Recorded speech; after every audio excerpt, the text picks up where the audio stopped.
ጤና ይስጥልን።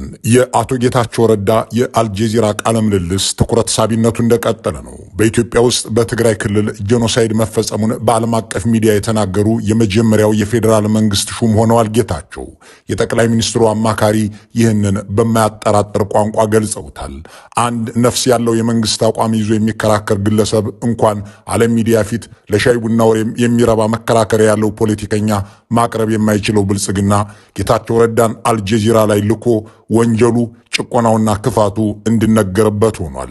በእርግጥም የአልጀዚራው ቃለ ምልልስ የዓለም ሚዲያና የፖለቲካ ማህበረሰብ የአብይ አህመድን ጭካኔና ጭቆና የኢትዮጵያውያንን መበደል እንዲረዳ በማድረግ ረገድ ብዙ ነገሮችን የገለጠ ሆኗል። አብይ ከፋፋይ አገር አጥፊና አምባገነን ናቸው የሚል ጠያቂ፣ አብይ ብቃት ያለው መሪ ነው ብዬ አላምንም የሚል ተጠያቂ የታዩበት የጌታቸው ረዳና የመህዲ ሐሰን ቃለ ምልልስ ብዙ ነገር ይገልጥልናል። በዚህ ዝግጅት ሙሉውን ወደ አማርኛ መልሰነዋል። ጌታቸው ረዳ የአብይ ደጋፊና አማካሪ ሹም ሆነው መታየታቸው እንዲሸማቀቁበት የሚያሳፍርም ነገር እንደሆነ እንዲረዱት የሚያደርገው የመህዲ ሐሰን አቀራረብ በእርግጥም የኢትዮጵያው ጠቅላይ ሚኒስትር ደጋፊ መሆን እጅግም አሸማቃቂ ምናልባትም ወንጀል እንደሆነ የሚያሳይም ነው። በእርግጥም ጌታቸው የተጠየቁት አብዛኛው ጥያቄ ከአብይ አህመድ ጋር፣ ከአቅመ ቢስነታቸው ጋር፣ ከችሎታ የለሽነታቸው ጋር፣ ከአምባገነንነታቸው ጋር፣ ድሃን ከማብዛታቸው ጋር፣ ከአገር አፍራሽነታቸው ጋር የተያያዘ ነው። ጌታቸው ጠቅላይ ሚኒስትሩን ጄኖሳይድ ፈጽመዋል ማለት አለመቻላቸውን ተከትሎ በርካቶች አስተያየት ሲሰጡ ከርመዋል። በእርግጥም ገዳዮችን መካድ ራሱን የቻለ ወንጀል ቢሆንም አብይ አህመድ መንጋዎችን እያንጋጉ ባካሄዱት የትግራይ ጦርነት አውራ ተሳታፊ የነበሩት ሰዎች በዚህኛው በጌታቸው ንግግር ሲደነቁ ማየት የዘመናችን ስላቅ አለማለቁን የሚያሳይ ነው። ጌታቸው አልጀዚራ ላይ በአብዛኛው የተብጠለጠሉት እነዚሁ የፖለቲካ መንጋዎች አብይ ሙሴ ነው እያሉ በጠቅላይ ሚኒስትሩ ደጃፍ ላይ በሚከርሙበት ወቅት አብይ በሰሯቸው ወንጀሎች ነው። ጌታቸው ጄኖሳይዱን አብይ መርቶታል ብሎ መናገር አቃተው ሲሉም እኛ የጄኖሳይድ ፈጻሚ ነበርን እያሉ መሆኑን እንኳን ልብ ያሉት አይመስልም። ጌታቸው በአልጀዚራው ቃለ ምልልሳቸው ላይ እነ ክርስቲያን ታደለ ፍትህ እንዲያገኙ ሲናገሩ ተደምጠዋል። ከጥቂት ዓመታት በፊት አቶ ክርስቲያን ታደለ የጌታቸው የቀድሞ ጓዶች ለምን ተፈቱ ብለው በፓርላማ እንደተበሳጩት ሳይሆን ጌታቸው በአልጀዚራ ተቃራኒውን ሆነው ተገኝተዋል። የኤርትራን ጦርነት አይከሰትም እያሉ እሳቸውም እንደ አብይ አህመድ እመኑኝ ማለት ጀምረዋል። በቀደመው ጊዜ የፖለቲካ ድንክ ሲሏቸው የነበሩትን ጠቅላይ ሚኒስትር ዛሬም ችሎታ ያለው መሪ እንደሆነ አላሳየም በማለት አገር የማስተዳደር ብቃት እንደሌላቸው በዓለም መድረክ መስክረዋል። ጋዜጠኛው ይህንን ተናግረህ ወደዚያች ንጉሥ ወደሚመራት አገር ትመለስ ሲሆን በሚል ድምጸት ጥያቄውን አንስቷል። ወደ ሙሉ ዝግጅቱ እንግባ። Abiy, as you know, is a controversial, some would say divisive political figure in your country. እንደሚያውቁት አብይ አህመድ በኢትዮጵያ ውስጥ አወዛጋቢ ሰው ናቸው። አንዳንዶች ከፋፋይ የፖለቲካ ሰው ይሏቸዋል። አምባገነን፣ አጭበርባሪ፣ ኢትዮጵያን እየበታተነ ያለ እያሉም የሚጠሯቸው አሉ። ሰዎች ስላለቃው ይህንን ሁሉ ሲሉ የእርስዎ ምላሽ ምንድን ነው? What's your response to people who make those criticisms of your boss? Some, if not most of the things I have said all along. እነዚህን ነገሮች እኔም ላለፉት ዓመታት ስላቸው ነበር። ከፕሪቶሪያው ስምምነት በኋላና ወደ ህገ መንግስታዊ ስርዓት ከተመለሰን በኋላ የትግራይ ክልል ጊዜያዊ መንግስት ፕሬዝዳንትም ከሆንኩ በኋላ ከጠቅላይ ሚኒስትሩ ጋር ከነ ፖለቲካ ልዩነቶቻችን በቅርበት መስራት ነበረብን። Whatever our political differences. You recognize that you're the person who called him a tyrant, a grifter. አምባገነን፣ አጭበርባሪ፣ ኢትዮጵያን እየበታተነ ያለ ሲሉት እንደነበር ግን እያመኑልኝ ነው አይደል? Dismembering Ethiopia. And more. ከዛም በላይ ብየዋለሁ።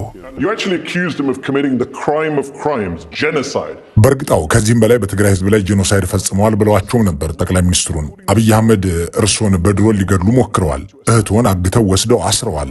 ዛሬ እህቶ ከዚህ አጋቿና አሳሪዋ ጋር እርሶን ቁጭ ብለው ሲሰሩ ስትመለከቱ ምን ትላለች? How does your sister feel about you working with the people who abducted her? Must make for an awkward family dinner. My sister would feel እህቴ ያለፈችበት ህመም ሁሉ ይሰማኛል። ግን ደግሞ እህቴም ሆነ ሌሎች ሰዎች እንዲህ ያለ ስቃይ ይበቃቸዋል ማለት ደግሞ የተገባ ይመስለኛል። You fell out with your old party, the Tigrayan People's Liberation Front, the TPLF. ድርጅቱ ህወሓት አባረሩት። ከዚያ አብይ አህመድ ጋር ገቡ። ሌላ አማራጭ አልታየዎትም? ከእናንተ ጋር ብቻ በቃኝ ብለው በቀጥታ አብይ ጋር Join the other side. You could have just said, you know what, I'm done with all of you. Yeah, one of the things I knew I had to do was to make sure that my erstwhile friends, my comrades. አዎ እኔና የቀድሞ ጓደኞችና ጓዶቼ በፈጸምነው የአመራር ውድቀት የትግራይ ህዝብ ዋጋ ከፍሏል። እንዲህ ያለው የሁሉንም መቆጣጠር አካሄድ ከዚህ በላይ ሊፈቀድልን አይገባም። እድሉ ሲገኝ ለትግራይ ህዝብ ጥቅም ሲባል ከፌደራል መንግስቱ ጋር አብሬ መስራት ነበረብኝ። Hold on, Getachew, you're working with the federal government that you spent years calling war criminals. ቆይ ጌታቸው፣ አሁን እርስዎ እየሰሩ ያሉት ለአመታት የጦር ወንጀለኛና ጄኖሳይዳል እያሉ ይጠሯቸው ከነበሩት አብይ አህመድ ጋር ነው። አሁንም በዚያው አቋመውት ላይ ነዎት ወይስ ለአብይ ስለሚሰሩ እነዚህን ነገሮች እንዳልተፈጠሩ ትተዋቸዋል? Do you stand by those genocide accusations or have you walked them back now that you work for it? Whatever the superlatives there, I know all kinds of crimes were committed in Tigray. አጋንኝ የገለጹት ነገር እንዳለ ሆኖ ሁሉም አይነት ወንጀሎች በትግራይ ተፈጽመዋል። Did Abiy Ahmed carry out a genocide? አብይ አህመድ ጄኖሳይዱን ፈጽመውታል ወይ? I will tell you this as a lawyer. ይህንን የምነግርህ እንደ ህግ ባለሙያ ነው። ይህንን ወይንም ያንን የፈጸመው እንትና ነው ልልህ ግን አልችልም። Were you not a lawyer in 2021 when you said Abiy Ahmed has carried out a genocidal campaign? በ2013 አብይ አህመድ ጄኖሳይድ ፈጽመዋል ብለው ሲናገሩ ያኔ የህግ ባለሙያ አልነበሩም እንዴ? ያኔ እኮ አብይ አህመድ ጄኖሳይድ በትግራይ ላይ ፈጽመዋል ሲሉን ነበር። I was a lawyer when you said Abiy committed genocide on the people of Tigray. I was a lawyer. ያኔም የህግ ባለሙያ ነኝ፣ ግን በተጋጋለና በመቶ ሺዎች በሚሞቱበት ጦርነት ላይ ነበርኩ። Was it a genocide or not? ስለዚህ ጄኖሳይድ ተፈጽሟል አልተፈጸመም? Committed in Tigray. በትግራይ ውስጥ ጄኖሳይድ ተፈጽሟል ብዬ አምናለሁ። By Abiy Ahmed. እኮ በአብይ አህመድ I have to be responsible.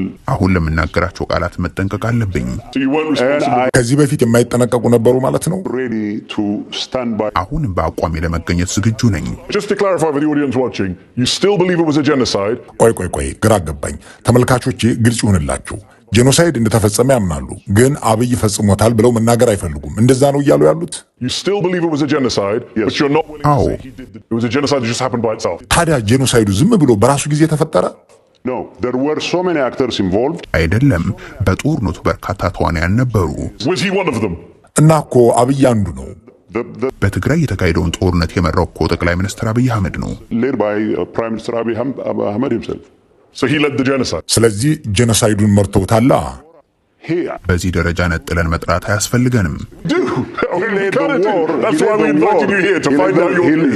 ነጥለን መጥራት አለብን እንጂ እሳቸው እኮ ናቸው ጦርነቱን የመሩት፣ በደንብ መርተውታል። እዚህ የጋበዝኖት እኮ ይህንን በማስመልከት ሐሳቡን እንዲናገሩ ነው። He led the war. He led the war. So I will give him And it the was a opportunity genocide. to defend himself in public. ራሱ ጠቅላይ ሚኒስትሩ ራሱን በፍርድ ቤትም ሆነ በአደባባይ የመከላከል መብቱን እተውለታለሁ። So you're right, there were well-documented war crimes committed by the federal government, by Eritrean troops, by Amhara militias, but human rights organizations in the United Nations... የጦር ወንጀል፣ የዘር ማጽዳትና ጄኖሳይድ በፌዴራል መንግስቱ በኤርትራ ሰራዊትና በአማራ ሚሊሻዎች ተፈጽሟል ብለው ሲናገሩ ነበር። በትግራይ ኃይሎች በኩልም በመቶዎች የሚቆጠሩ ሰዎች ስለመገደላቸው በሰብአዊ መብት ተቋማት ተሰንዷል።